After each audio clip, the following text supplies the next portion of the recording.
નમસ્કાર, GTPL અંજલિ cable network પર આપ નિહાળી રહ્યા છો જામનગર 89 ન્યૂઝ જામનગર અને જિલ્લાભરમાં બનેલી ઘટનાઓ સમાચારના રૂપમાં.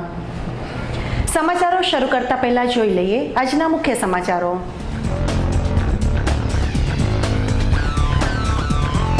ચકચારી કોલસાકાંડમાં આગોતરા જામીન મેળવવા ધારાસભ્યના પુત્ર સહિત 5 મુખ્યના પારોઠના પગલાં. અરજી પાછી ખેંચતા ધરપકડ કરવા પોલીસ માટે મોકળો માર્ગ. સિક્કા બંદરે ટગની ઘેરી બનતી તપાસ. ડ્રગ્સ અને હથિયારની હેરાફેરીની આશંકાથી ઘેરી બનતી તપાસ. જામનગરમાં ભરડો લઈ ગયેલી સમસ્યા. સલામતી, શિક્ષણ, આરોગ્ય, વીજળી જેવા પ્રાણ પ્રશ્ને પ્રજા ભગવાન ભરોસે હોવાનું જણાવતા સાંસદ. વિગતવાર સમાચાર શરૂ કરતા પહેલા જોઈ લઈએ પોલીસ ચોપડે નોંધાયેલી ઘટનાઓ પોલીસ પોથીમાં.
સમાચારો વિગતવાર.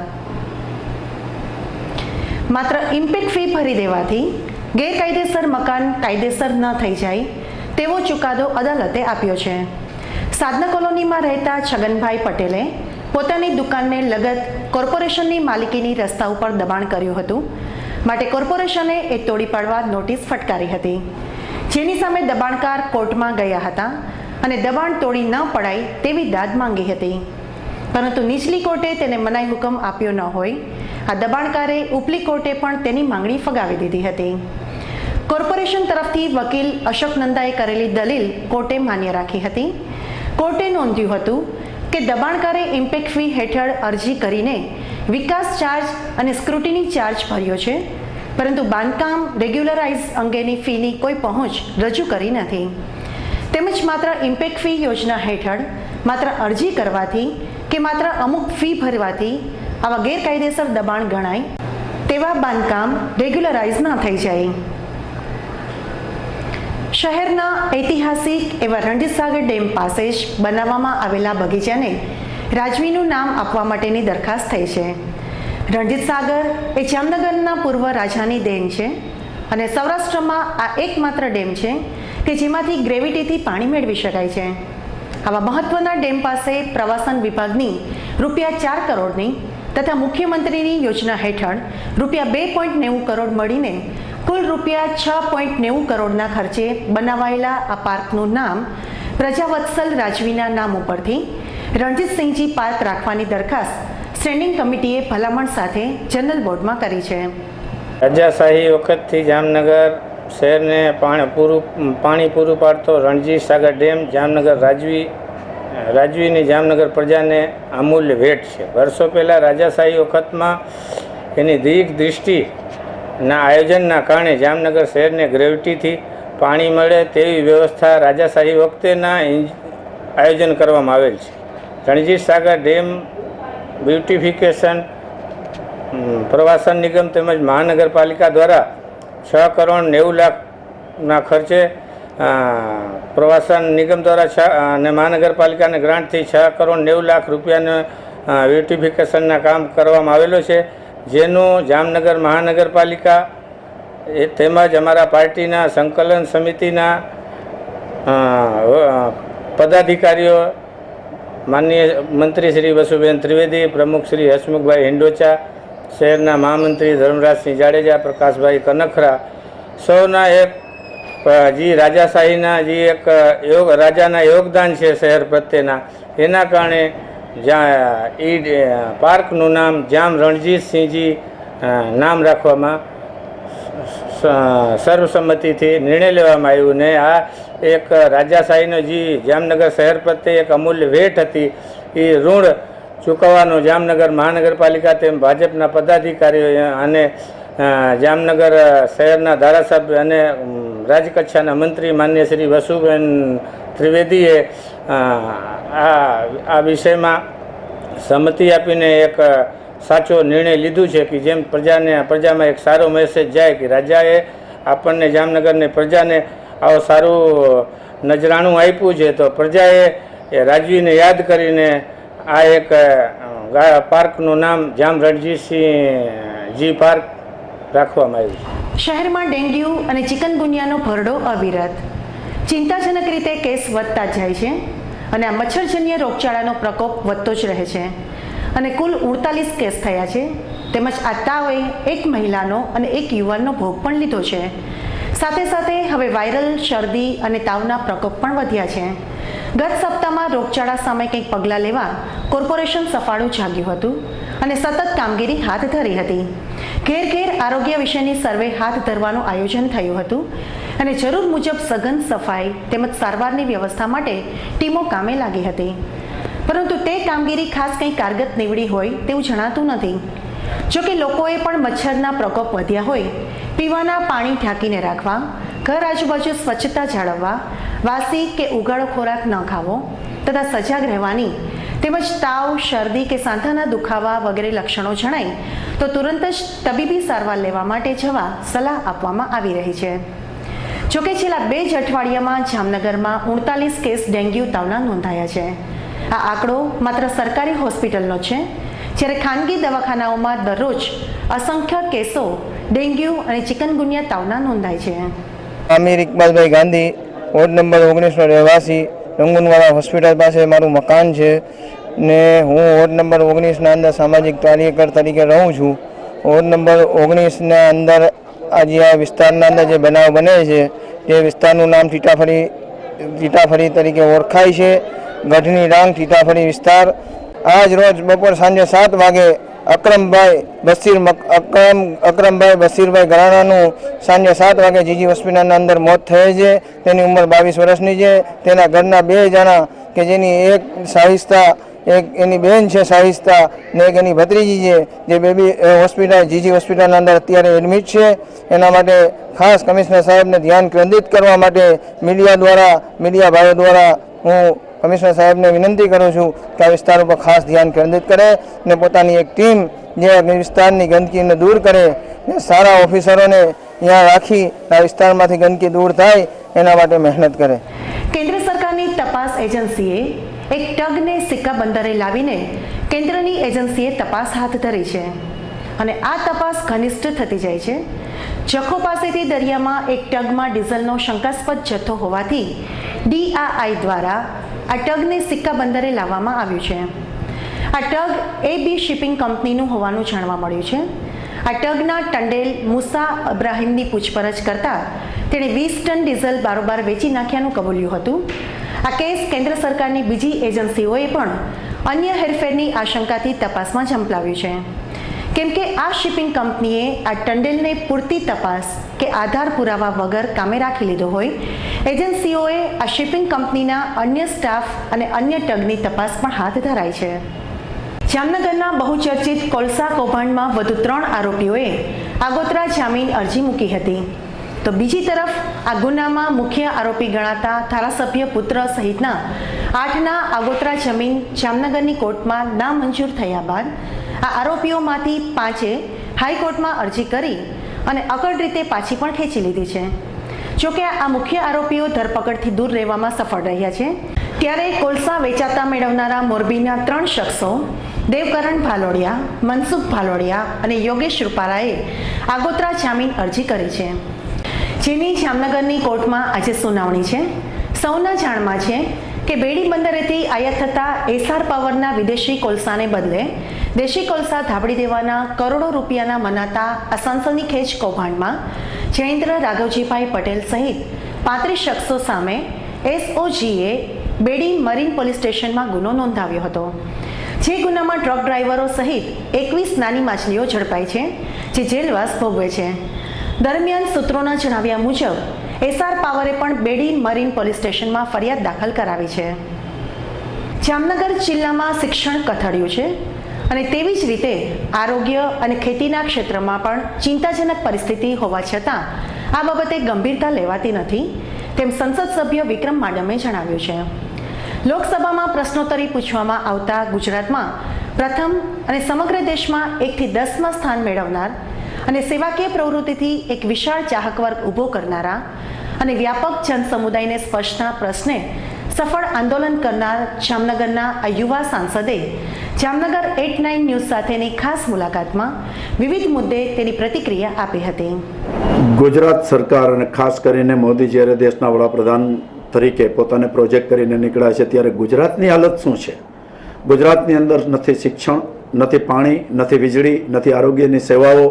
ચારે બાજુથી ગુજરાત ભાંગી ગયું છે અને ગુજરાત અત્યારે ધણીધોરી વિનાનું થઈ ગયું છે. મુખ્યમંત્રી વડાપ્રધાનના સપના તો જોઈ છે, પણ એમની પ્રાથમિક જરૂરિયાત છે ગુજરાત અને ગુજરાતના પ્રશ્નોનું નિરાકરણ કરવા માટે. જામનગરની અંદર જ્યારે અત્યારે વરસાદ ખેંચાણો છે, ત્યારે ખેડૂતો સૌથી પહેલાં તો વીજળી માટે ત્રાહિમામ પોકારી ગયા છે. 12 મહિનાનો ચાર્જ આપ્યા પછી ખેડૂતને રિયલમાં તો 30 દિવસ જ વીજળીની સાચી જરૂરિયાત હોય છે અને અત્યારે છે. હવે 1 મહિના પછી પીવાનું પાણી પણ નથી, ત્યારે ખેડૂતોને વીજળી આપશો તો કોઈ પણ જાતનો પાક તેઓ લઈ શકે એમ નથી. અત્યારે ખેડૂતો વીજળી માટે દરના ધક્કા ખાય છે અને કલાક વીજળી આવે અને કલાક વીજળી ચાલી જાય છે. સળંગ 8 કલાક 16 કલાકનો વાયદો તો આ સરકારે કર્યો હતો, પણ 8 કલાક પણ આપી શકી નથી. એ જ પરિસ્થિતિ શિક્ષણની છે. ગામડાની અંદર અત્યારે 1 થી 8 ધોરણની વચ્ચે ફક્ત 1 શિક્ષક છે, જ્યાં 6 શિક્ષકોની જગ્યા છે એને બદલે 1-2 શિક્ષકોથી કામ ચાલે છે. અને ગામડાની પ્રજા તો એટલી બધી દુઃખી છે કે શહેરની અંદર આ પરિસ્થિતિ છે. શહેરના લોકો ક્યાં કે પ્રાઇવેટ સ્કૂલમાં કે પ્રાઇવેટ કોચિંગ ક્લાસમાં પણ જઈ શકે છે, પણ ગ્રામ્ય કક્ષાના બાળકોનું તો જીવન જ બરબાદ થઈ રહ્યું છે. નથી શિક્ષકો કે નથી શિક્ષણ.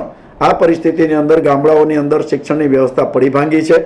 રહી આરોગ્યની વાત, તો ડેન્ગ્યુએ આખા સૌરાષ્ટ્ર અને ગુજરાતમાં જે પગપેસારો કર્યો છે અને ભયંકર ડેન્ગ્યુનો ફેલાવો જે વધી રહ્યો છે, એ જોતા શહેરની અંદર જે સફાઈ થવી જોઈએ, જે રોગચાળોને કંટ્રોલમાં લેવો જોઈએ, જે એમની દવાઓનો છંટકાવ થવો જોઈએ, એ વધુમાં વધુ પગ કરી જાય છે. એટલે દેશી ભાષામાં કંઈ તો એમાં કરોડોના ભ્રષ્ટાચાર છે, એ પૈસા ખવાઈ જાય છે, એ દવાઓનો ઉપયોગ નથી થતો. જીજી હોસ્પિટલની અંદર જોવો તો ડેન્ગ્યુના દર્દીઓ એટલા બધા આવે છે અને એમને ખાટલા પણ ફાળવવાની જગ્યા નથી, નીચે ગાદલાઓ નાખીને સુવડાવી દેવામાં આવે છે. હું આપના માધ્યમથી, મીડિયાના માધ્યમથી અધિકારીઓને કહેવા માગું છું કે મહેરબાની કરી અને આની વહેલી તકે આનો ઉપાય કરો. આ મચ્છરોને નથી ખબર કે કલેક્ટરને ન કહેવાય કે કમિશનરને છોકરાને આપણાથી ટચ ન થાય, એ કાંઈ જોતા નથી. રાજકોટના કલેક્ટર પણ ડેન્ગ્યુના ભરડાની અંદર આવી ગયા હતા. આ રોગચાળો વકરશે તો આમાં કોઈ સલામત નથી. એટલે આ રોગચાળાને તાત્કાલિક અસરથી કંટ્રોલ કરો. રહી બેડ ટોલ નાકાની વાત, 29 ગામને બાન કરી અને ટોલ નાકા ઉપર જે ઉગાડી લૂંટો કરવામાં આવે છે.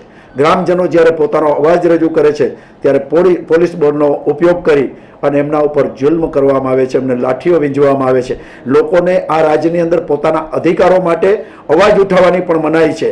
આ જે બધી પરિસ્થિતિઓ આ જામનગરની અંદર થઈ રહી છે, અને એ પરિસ્થિતિની અંદર મોદી સાહેબ હરિયાણામાં જઈને રેવાડીની અંદર એવી વાત કરે છે કે માજી સૈનિકો તો ઋષિમુનિ છે, એમના પ્રશ્નો પતવા જ નહીં.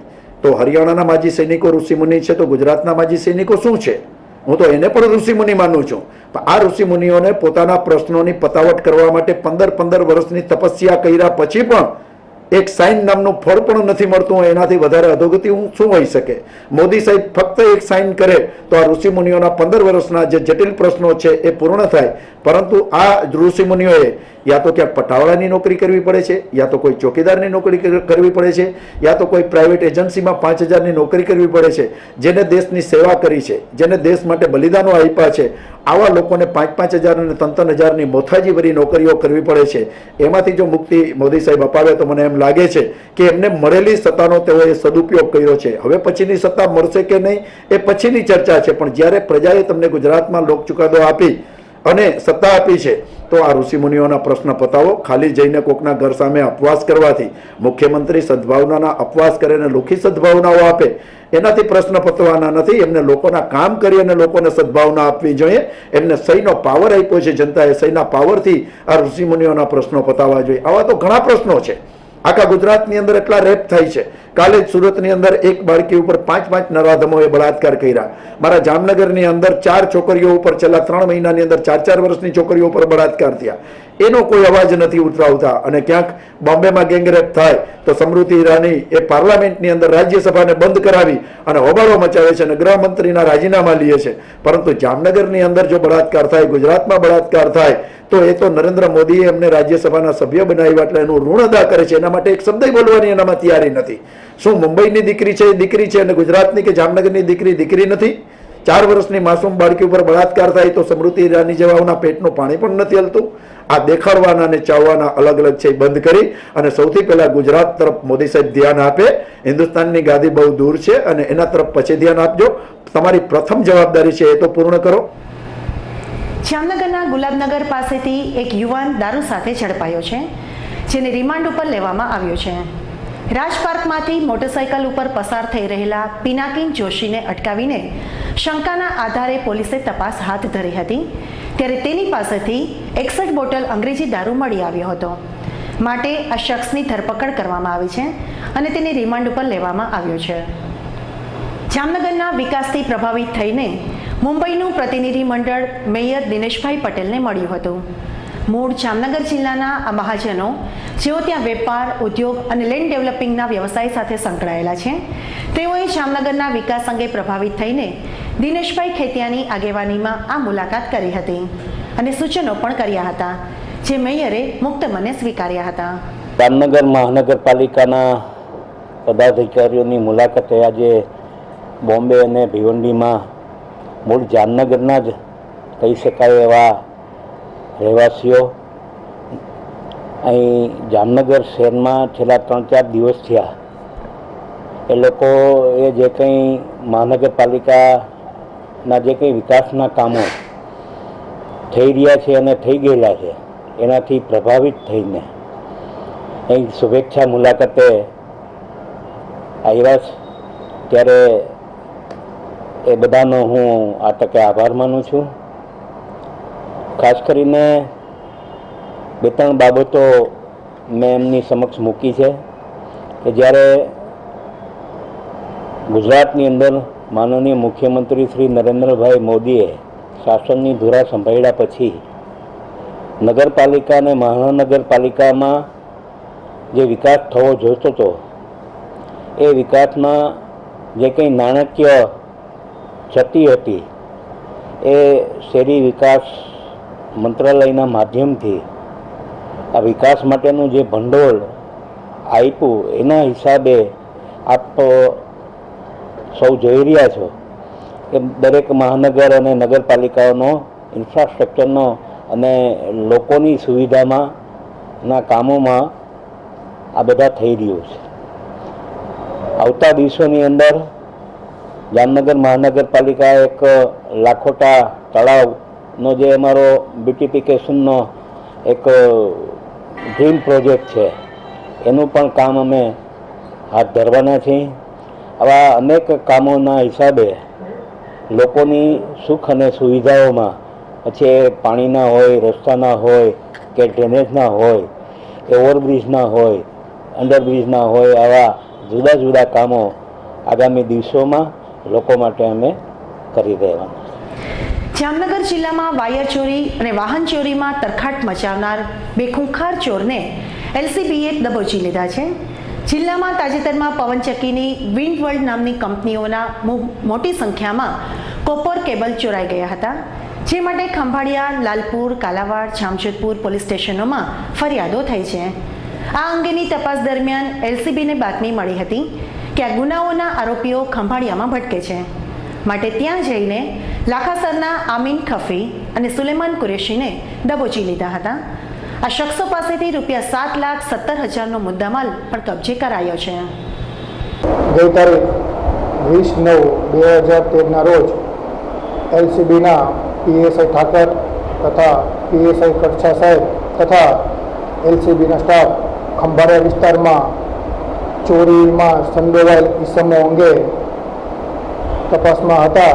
દરમિયાન સ્ટાફને ચોક્કસ હકીકત મળેલ કે ખંભાળિયા તાલુકાના પીર લાખાસર ગામના સુલેમાન મામદ તેમજ આમીન સુલેમાન પાસે એક ચોરાવ મોટરસાયકલ છે, તેમજ આ બંને ઈસમો વિન્ડ ફાર્મમાંથી કોપર વાયરની ચોરીમાં પણ સંડોવાયેલ છે તેવી ચોક્કસ હકીકત મળતા આ બંને ઈસમોને ખંભાળિયા પાસે આવેલ પરિશ્રમ હોટલ પાસેથી મળી આવતા અટકમાં લીધેલા અને આ બંને પાસેથી ખંભાળિયા પોલીસ સ્ટેશન વિસ્તારમાંથી ચોરાયેલ મોટરસાયકલ મળી આવેલ તેમજ આ બંને ઈસમોની પૂછપરછ કરતા આ બંને ઈસમોએ કાલાવડ પોલીસ સ્ટેશન, શેઠ Vadala police station, Lalpur police station તેમજ રાજકોટ રૂરલમાં આવેલ ભાયાવદર પોલીસ સ્ટેશન વિસ્તારમાંથી ઇનારકોન કંપનીના ટીસીમાંથી કોપર વાયરની કુલ 27 ચોરીની કબૂલાત આપેલી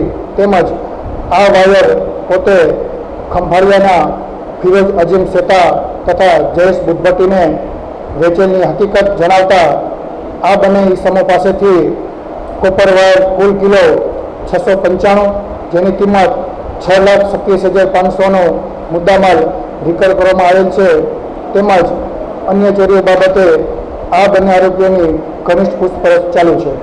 રાજ્ય સરકારે તાજેતરમાં અધિકારીઓ અને પદાધિકારીઓના વાહનો ઉપરની લાઇટ અને સાયરન અંગે પરિપત્ર બહાર પાડ્યું છે. જે મુજબ મોટાભાગના હાલના પદાધિકારીઓના વાહનો ઉપરથી લાઇટ ઉતારવી પડશે.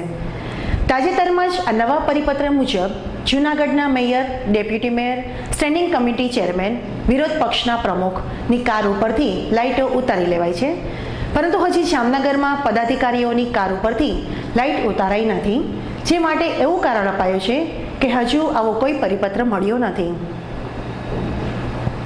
જામનગર 8/9 ન્યૂઝમાં હવે લઈશું એક નાનકડો વિરામ.